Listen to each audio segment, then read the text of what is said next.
Welcome to মনোবল global academy, the hub of scientific happiness. মনোবল স্ফুরিত হোক মনীষীদের জীবন থেকে মানুষের জীবনে। বিশ্বনন্দিত লেখক মাইকেল এইচ হার্ট কর্তৃক রচিত তার বিশ্ববিখ্যাত বই বিশ্বের শ্রেষ্ঠ 100 মনীষীর জীবনের উপর ধারাবাহিক কন্টেন্ট পরিবেশনে আপনাদেরকে অভিনন্দন।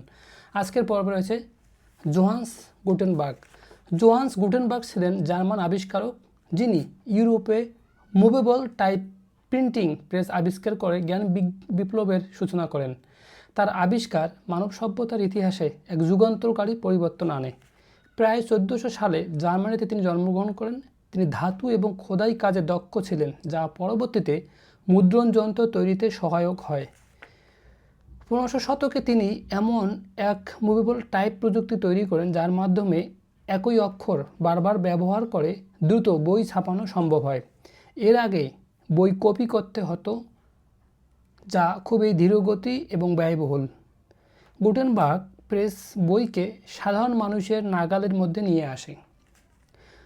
জোহান্স গুটেনবার্গ বিখ্যাত কাজ গুটেনবার্গ বাইবেল প্রায় 1455 সালে মুদ্রিত হয়। এটি ইউরোপের প্রথম বৃহৎ আকারের ছাপা বই হিসেবে বিবেচিত। এর মাধ্যমে জ্ঞান ও ধর্মীয় পাঠ দ্রুত ছড়িয়ে পড়ে।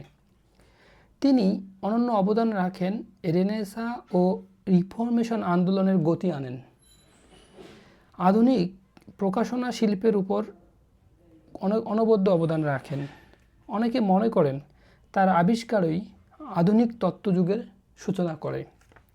তিনি শুধু একটি যন্ত্র আবিষ্কার করেননি, তিনি এই জ্ঞানকে গণমানুষের কাছে পৌঁছে দিয়ে লক্ষ কোটি বই প্রকাশে সহায়তা করেছেন, যা ইতিহাসের গতিপথ বদলে দিয়েছে, জ্ঞানকে উন্মুক্ত করেছে, মানুষের জীবনকে উন্নত করেছে।